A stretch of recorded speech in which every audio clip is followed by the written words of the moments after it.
Any party no paisano, Janta de Lampaisano, no passion, Aran Matorabadi, Langmatai, Achum Matorabadi,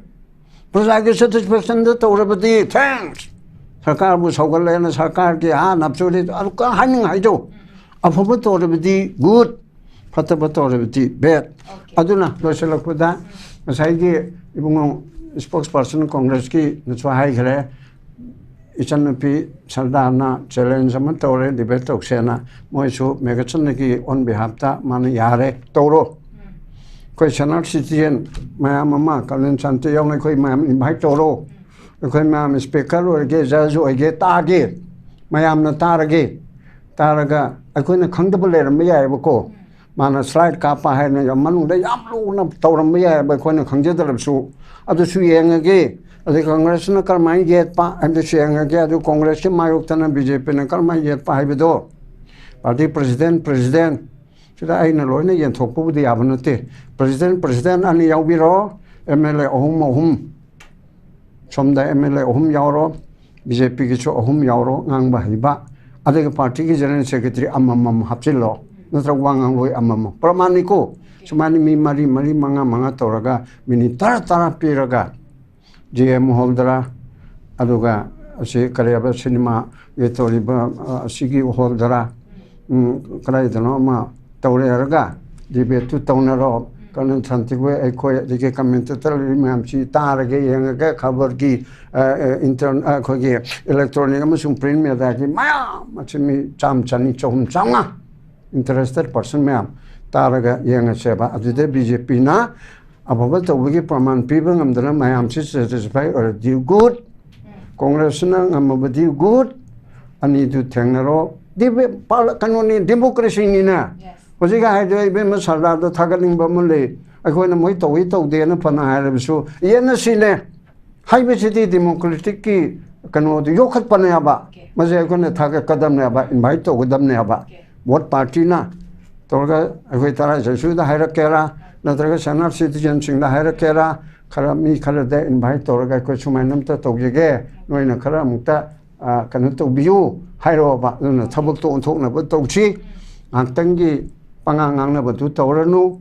Bema Sardana, so BJP, Kang Hiraba, Kanakanano, Mamanga, the Yamangam, by Bungo to Sion Gera, Tora Puto, Congress Kisu Puto, Aduga, Tonaro. May I Sumana? Kriba Wafam say Quigi, direct Quigi political party, INC, Amadi at the political parties in the Quigi challenge, those Abagi Wafam Pudokibani, debate Amagalunana. But Laiba say Quigi, Toiba crisis is the Quigi, Visa Pinakari, Tokrabage, Qui Prezasina, Torokatabo to the Visa Pinatorokatabo to the Prezasina, Kadai for Pin, but Oikragi, Havagi, put to the house of Vodum, Kangagalera, Bapon Hatani, but Fondoriba Wafam Sida, Pamunkama Ying, Pamungaba, Mijinda. Yanan Buddha topic BJP chief challenges Congress to debate. Nani Bema Sara Devina Sugunogi Mapam Mamada Wangu Dora Male. BJP na Karito Hidabale Bage. Koyam Togi, Togibising a slide Kapaga, Amamam the Oina Unasi, Congress Samsung at the opposition party na. Canna blame Toribase, Chumde, debate of sea hibernate. I coina BJP Sunataba, Congress Sunataba, as a civilian Moina, law abiding Senate city and Amoina, what we feel. The Gamicham Prazamana Kali Kali, Hibigi basis the Higaba. How's it care? While say political system, say debating warning. Argument ki matamni, dialogue ki matamni, talk ki matamni, wangang ba hitaba, debate hitabana, sason to bayate, wayan bisar to bayate, kaiten ka bayate, yumpan bayate. How to speak in public? Haibisi yamaru ay bapot amani. Maduki pot aduna, ngang ba hitaba, ngang ba tamna na ba school se, India gumada hitaba. Western country da, America da, Britain da. A complete public speaking course ay school ka hangaga madudagi karmain toraga marumapang da karingangani miyam tin makan karingangani 하이든고 호지 미션 스쿨 공부가 간당강 생다가 마판 토케르디 매담 or sir may I go out may I come in kind 하면 tamibse katiktani asinatana koigi indiagi school of education gi kanosida knowledge pibada yaurakte ba aduna हजिकी चौखलब world से पृथ्वी से लान तौगे नत्रगा लान तौहलोय हाइबिसी debate lion मगला एब UN semi से debate किनी सासोन तौरिबसे debate किनी सासोन हाइबसे ruling न सासोन पांगथोकपा रूलिंग न तौरिबदो अपोजिशन अदु सोयरे हाइना ब्रेक फाबा बस तम थौबदको ड्राइवर नि रूलिंग पार्टी ना अपोजिशन ना ब्रेक नि मचे काउदना खोंबामना तागदबदो ओपोजिशन काउबदि ngaकदोरिमना अदोरदि बीजेपी ना चैलेंज तौरिबा कांग्रेस तौरिबसी कांग्रेस ना बीजेपी ना रूलिंग पार्टी नि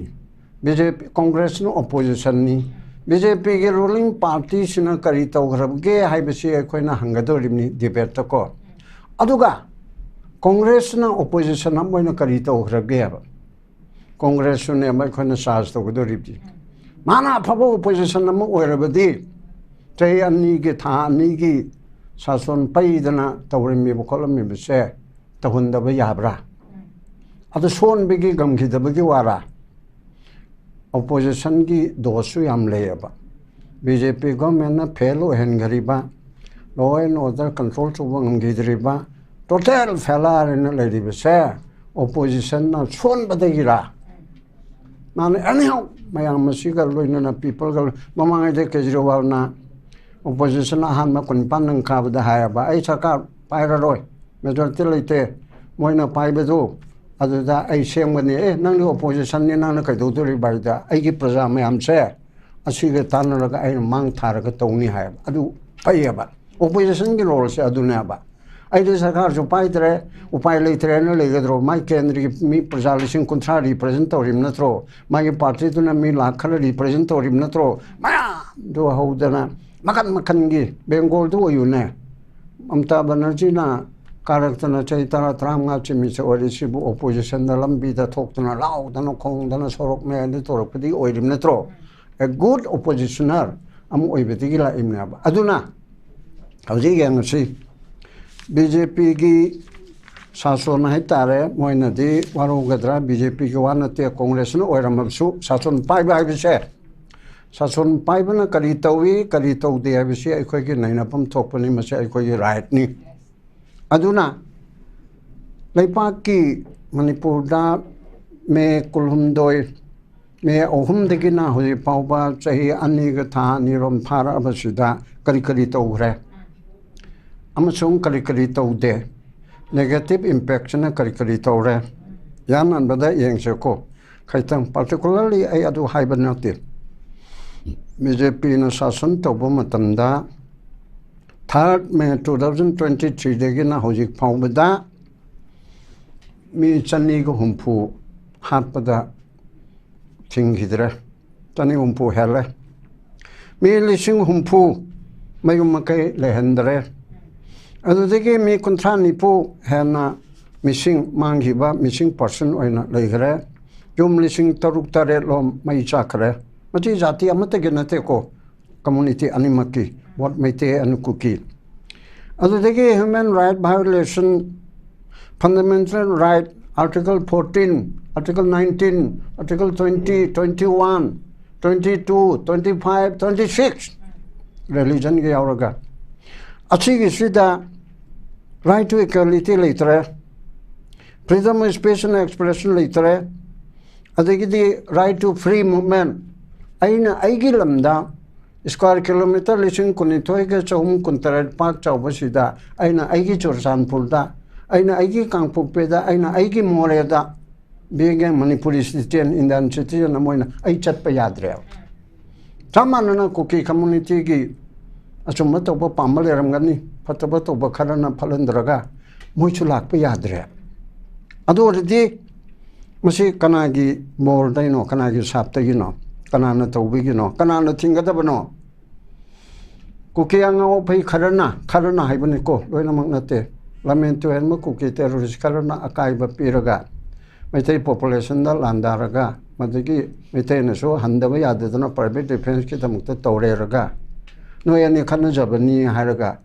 ꯒꯚꯔꯟꯃꯦꯟ ꯂꯩꯔꯤꯕ ꯄꯣꯂꯤꯇꯤꯛꯁ ꯇꯧꯔꯤꯕꯁꯤ ꯀꯔꯤꯒꯤꯅꯣ ꯋꯥꯠ ꯏꯁ ꯄꯣꯂꯤꯇꯤꯛꯁ ꯄꯣꯂꯤꯇꯤक्स हाइबसे real time the activities associated with the governance of a country और स्टेट और area especially the debate between the parties having power this is called politics लाइपाक नाकलोनगी अफब फतबा पॉलिसी प्रोग्राम पुथोकपदो सासोनदी governance ती ब्यूरोक्रेट न तौगनी पॉलिटिकल पार्टी लेगेरा लेरोयरा चीफ सेक्रेटरी दगिना मखा ताबा ब्यूरोक्रेट हरिबसे IAS IPS सिंगसिना सासोनदी तौगनेबा मदुना रूटीन गवर्नमेंट निको मदुगी सासोन अदु पागे हरिति पॉलिटिकल पावर पॉपुलर गवर्नमेंट हरिसे BJP नो ओबिया मानो हुमफुगी मनुंगदा मेजॉरिटी ओरगदी कांग्रेस नो ओबिया CPI नो ओबिया तोमदेग हरि ऑर्गेनाइजेशन अमन ओबिया MPP नो ओबिया अदुना अदुगुमिगी पोर्ट अदुदा सासोन दु पाइरेलगा पब्लिक पॉलिसी गवर्नमेंट अमा कंट्रोल तो वाइबसे चेंग चाक येन बदु नतेबा चेंग चाक येन बदसु लिसिंग अमी मनुंद पिखरब अमति ओइको खोंबान चेंग बदो अदु गवर्नमेंट की मनुंगदा अदुगा दु चलन ब चुमद्रदा दु तौब धोकपनिने आइना मी अमु ओइबदा होगल एरगा या थिन बाइबसे आइगी कनो अमने तौदबा यादबा पोट अमने बा अदुगु मने रूटीन ने बा रूटीन दु तौरगा खोंबान सेंगगा अखोय गवर्नमेंट से याम खोंबान सेंगे सोरोक तु वाइतेरम में हायरगा अदु भावबदा मोत अबमत लेतरे मणिपुर गिसे अन सी मयाम से मतकता ह्यूमन राइट वायलेट आर्टिकल 14 19 अच्छा हाइबो मयाम से अमगमग उनबे यादब खोतब टेरिटोरियल इंटीग्रिटी से कायहलबा ज्योग्राफिकल इंटीग्रिटी विदि कायदेको लीगली बट टेरिटोरियल इंटीग्रिटी हाइबसे land population and governance om sina territorial integrity chaiba land dising ko nitoi chong kun tar square kilometer asi masad leiba praja puna mone chat pe yabra yade praja majority oriba mitai na kuki dominated area ni haiba chusanpu tengnopal kangphuk pe chat pe yade where kuki ari ba manipur gi praja हानदिगे लेजरक Singh अदुना Moina लेरंबा Imphal valley दा थौबाल दा कक्चिंग दा बिष्णुपुर दा लेबा यादे अदोरदि लमगे अपुनबसे कलाय the लेरि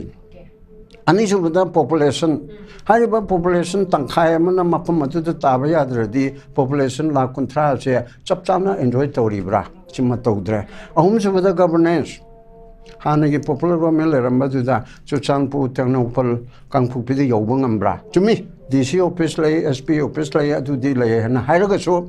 ningthi jana se minister na dum chalaga cho sanpur da kangpok da adagi jiri da adagi more da chalaga du chokpa ngambra ngamde that means what I mean is that land population governance asi leitaba da una mapung phana leitaba da una tawrabani na territorial integrity si leitre kai le abako hoi kai je chamjen me ye adugi di ma'am हारिसिनी पुंकाय कायना लोगी मनपुर थोगायरे हाइबदुबुदी नते अदुगा integrity दुदी इमोशनल इंटेग्रिटी फिजिकल इंटेग्रिटी दुदी कायरे हाइबनाबा अदुई मथकता अमतंगा हानिंगिबना पृथ्वी की नंबर 1 पोजीशन द लेरबा एना खुनबदा शक्ति यामना चाउबदा मैम हाइनरिसी USA अमेरिका की स्टेट डिपार्टमेंट ना हाइदि मोय होम डिपार्टमेंट ना करे हायरे इंडिया से सेकंड लेवल द लेबद नतना इंडिया की अवांग नोंपोक से मसेदा मणिपुर हाइबम लेबना दु चलुगनुको अमेरिकन सिटीजनशिप मणिपुर से चंगुगनु मी नतबना लेबलम नि मोइदि हक्ता चलकनी गा हाइबदुनी ने याम हंतबा धाक्ता लौबनी ने अखोयना दे आ चाहि लिसिंग अनि की ता होम की ता जन मुक्चरिबा पृथ्वी की नंबर 1 द लेबद ए मणिपुर दुदी मी लेबम मफम नते हक्ता चेकपनी हाइना लौरेबा अदुदगी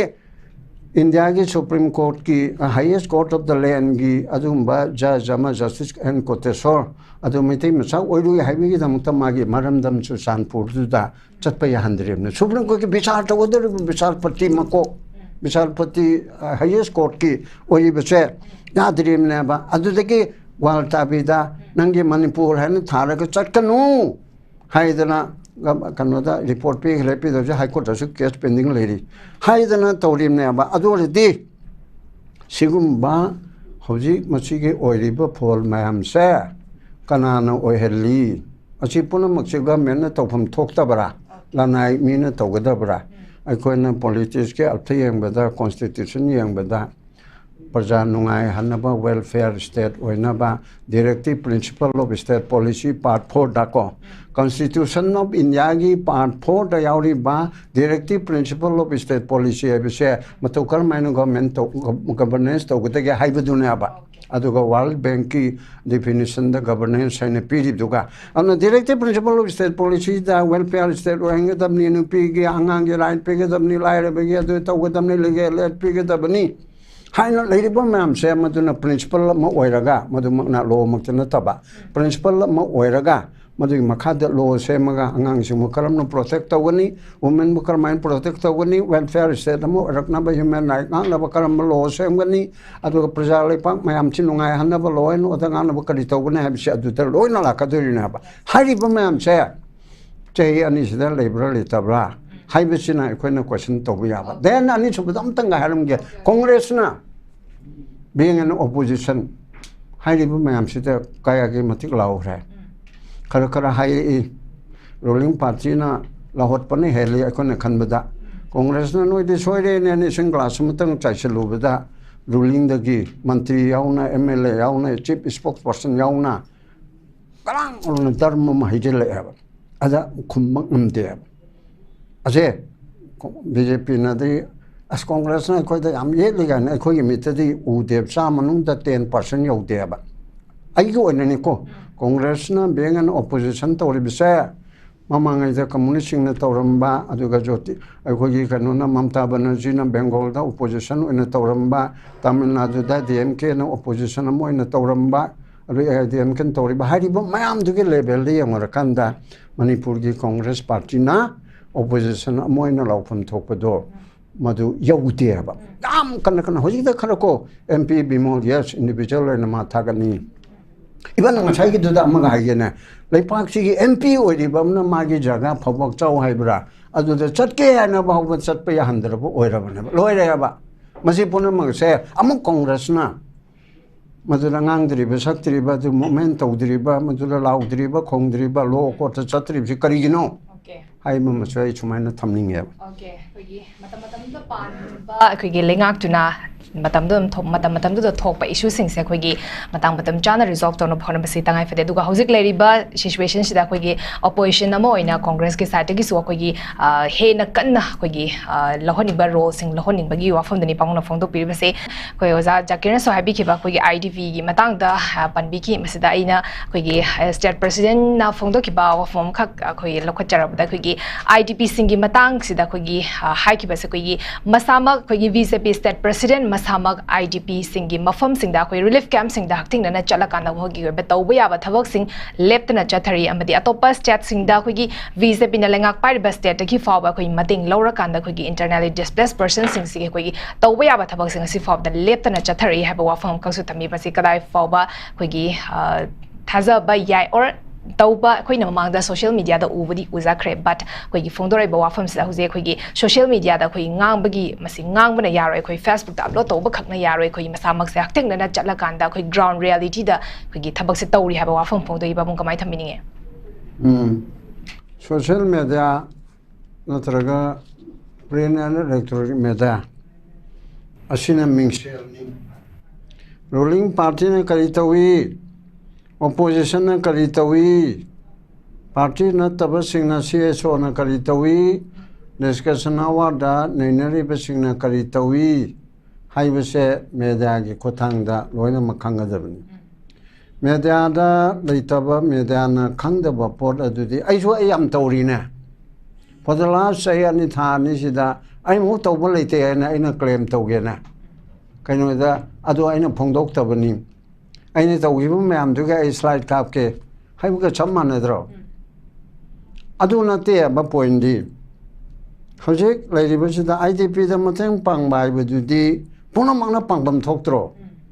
government pai bana yam chau na pangada bani government na loi na ma hanjil hangeda bani yam thu na tawrang wada bani tawde individual party president na natraga party MLA na natraga party former minister amana mafam amda chang chak ye le the party na tab ching ye li chi di congress su ye li cpi su ye li ade ga khoi tara ji che chu so medical doctor ma'am tha dana kumbi da moirang da ade kalai da mafam ma'am doctor kuntra ni pu medical camp tawi city tawdra bra adu dang ta idea adu am tawre adu na te ba awa bana ba internal displaced person mayu makai leitra ba haibana ba adu da mateng pang badudi ai sarkar party ba party ki president na moina adu dai mithai ma pijagi asibu tawde haigero haibadu na te ba sarkar amu oina saina politics karino governance karino directive principle of state policy ki makada welfare of the state angang singi nongai na ba nupi singi nongai na ba laira ba singi tabuk phangdaba singi adudigi he lairiba welfare state amada tokpan thokpa mayamdu sason paiba politician singna political class na maroina ruling class na si tawgadam na ba sai ai mamang dai do adugumba tawdaba sing ado mu congress na amsung congress na taba opposition party na madu laudana khongdana madu puthokadam na ba opposition for the sake of opposition haibidu yade ba aduna ngasi ki topic sida bjp ngakta da haibi motai di congress so adu lemori bo opposition mayam ai ko ge like minded bo hairo amma hairo ko lep no mayam yaw mayam na so ai charge tawning ba kari no sarkar Asugan mamong tadaba Manipur total failure roiba ma chatpa ya haliba se chahi ani hen pangto haliba se opposition kaduri ai opposition da bu sauninga banine sarkar na driver oiliba sina mong ta na thauda na thengjin da na gurung chale opposition na break pharudre opposition na laudre opposition na khongdre opposition na moment tawdre opposition na chingthokdre opposition na thori tharaga chingdre opposition na indre ba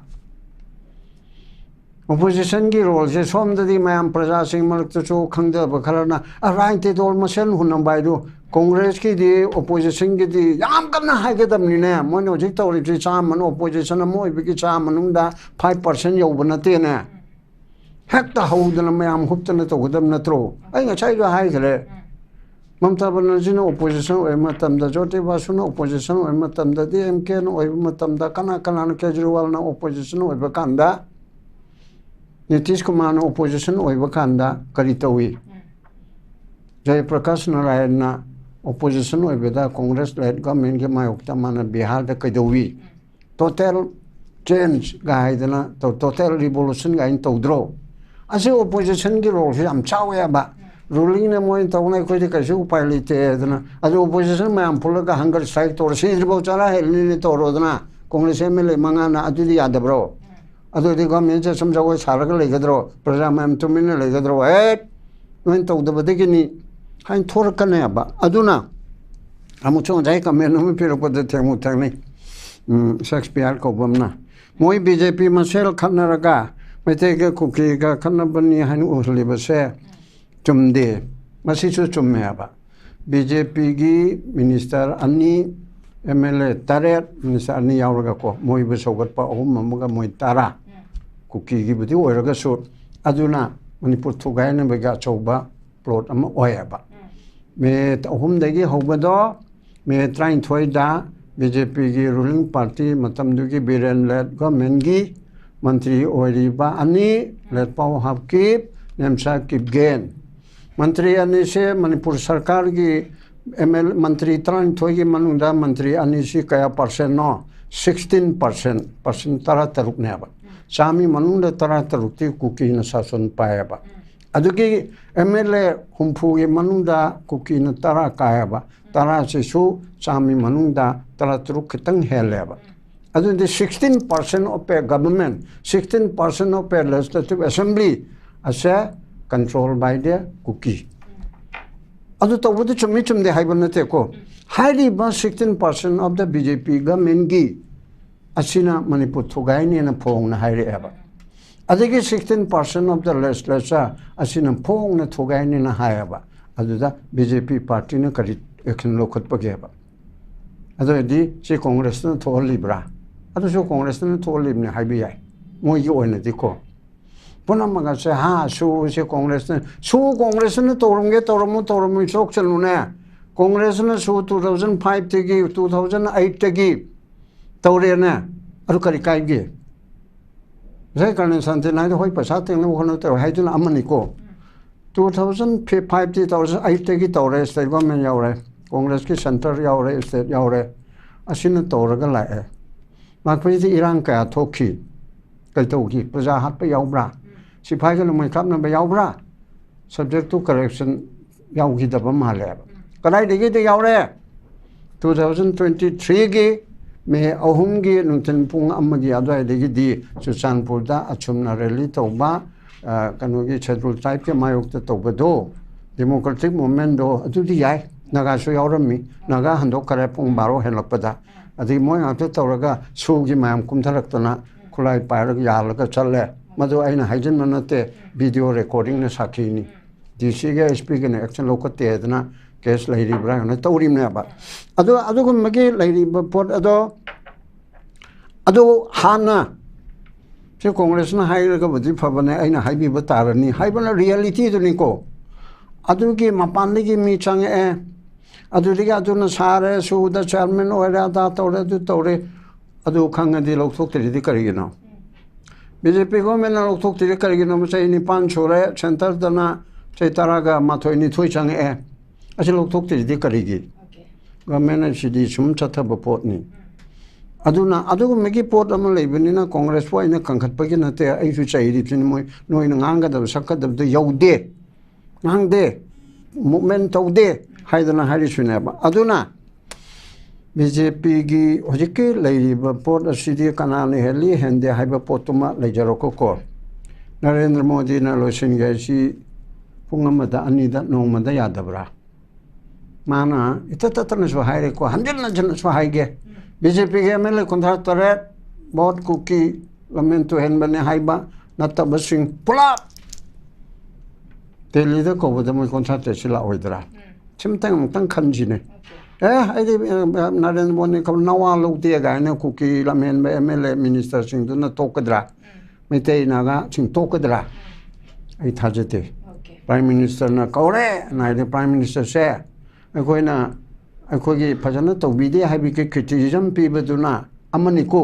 prime minister ने कौरदि आई कन्ना ngangi I money now तो उन से corporate number 1 आई पशन गनेबा sir कनो sir न तौबिदि से ने आइना हाइबि याबा कलदो हाइनेबा कौरे ओइदबि वानेबा अदुना प्राइम मिनिस्टर ना मागे रूलिंग की बीजेपी मैम ची बीजेपी को एना पार्टी प्रेसिडेंट ना दाने ए नोइ माम लाकदमनी अरे अमित शाह ना कौबदा असे तो तुम प्रॉब्लम सोल्व तौदिरबरना अदिगे मा मणिपुर लाकने ला ओइदो लाक्तबो इब्रा ला ओइदबर खंदे अनु सरकार सेम द लाकन बन्निना लाकब सु या लाकला दि प्रॉब्लम सोल्व तौइना अदो ला ओइदबे के वानेबा मणिपुर से असुगे मतिक नेग्लेक्ट तौग्रा मणिपुर से इंडिया की मनुंग द ले हाइबसी यानिंगदबदोंना तौरेबा माना इंडिया द मणिपुर से नमदन ओरो मर्जर एग्रीमेंट तौरा पुनसलमिबा सरदार पटेल दो मधुगी सेबो ओइरिबा नरेंद्र मोदी ना फुट चाम यांखै वांगबा पृथ्वी मनुंदा ख्वाइदि वांगबा मूर्ति से गुजरात सरदार पटेल की थमीमनेबा अदुगुम्बा मणिपुर भारत पुनसिलगा मणिपुर इंडिया की प्रजा ओहनसी हाइबा मान लालिबा गुरुदो अदुना पामदो नरेंद्र मोदी ना नोइदि इंडिया नते हाइदि ब्राबा आई हारि से अतो हारि बफुन मगसे तौबदा बीजेपी के मायोक्ता अदुगे मायोक्ता दि मानगनी कांग्रेस ने तौरमसो हाइनिए कांग्रेस ने तौरम मी हाथ पर नतन उपाय लित्रे दु तौदे अदुगे मते अखोय कन्ना हाइना मतमदगी एडमिनिस्ट्रेशन असोगामनी नंगा अनि अदु तौरन मीटिंग दा हाइब तायबको एनी पार्टी न पाइसनु जनता दल पाइसनु मन पाइसनु आरान म तौरबदी नांग बताय अचुम तौरबदी प्रजा के सेटिस्फेक्शन तौरबदी थैंक्स सरकार बु सौगलेना सरकार के नपचोरी हानिंग हाइजो अफब तौरबदी गुड फतब तौरबदी बैड अदुना लोसलकपदा मसाइगी इबुंगो स्पोक्स पर्सन कांग्रेस की नचो हाइग्रे इचनपी सरदारना चैलेंज अम तौरे डिबेट तौसेना मोइसु मेगचन की ऑन बिहाफ ता माने यारे तौरो कोई सनर सिटीजन मैम अमा कलन शांति यौन कोई मैम इनवाइट तौरो कोई मैम स्पीकर ओगे जज ओगे तागे mayamna tarage taraga akoina khangdaba leram ya ba ko mana slide ka pa hai na manung da yam lu na tawram ya ba akoina khangjedalab su adu su yengage adu congress na karmai get pa adu su yengage adu congress ke mayok tana bjp na karmai get pa hai bedo party president sida aina loina yen thokpu di abnute president ani yaubiro mla ohum somda mla ohum yauro BJP ki cho ohum yauro ngang ba hiba ade party ki general secretary amam hapchilo natra wangang loi amam pramaniko sumani mi mari manga toraga mini tara piraga GM holdera aduga ase kareba cinema yetoriba sigi holdera kala idano ma tawreraga debate tawnaro kanan santigwe ekoi dike commentator limam chi tarage yenga khabar ki intern khogi electronic amasung print me da ki maya machimi cham chani chom changa interested person me taraga yenga seba adude BJP na ababal tawgi praman people ngamdana mayam chi satisfy or do good congress na ngamabadi good ani du thengnaro dibe kanoni democracy ni na hojiga hai doi be masala da thagaling ba mule akhona moi towi tawde na phana hairebisu yena sine haibe chidi democratic ki kano du yokhat panaya ba maje akhona thaga kadam ne ba invite to gadam ne ba what party na torga akhoi tara jesu da hairakera natraga sanar citizen sing da hairakera khara mi khala da invite torga ko sumainam ta tawjege noina khara mukta kanu to biu hairo ba na thabak to onthok na ba tawchi angtangi pangang na ba tu tawranu bema sardana su BJP ki khang hairaba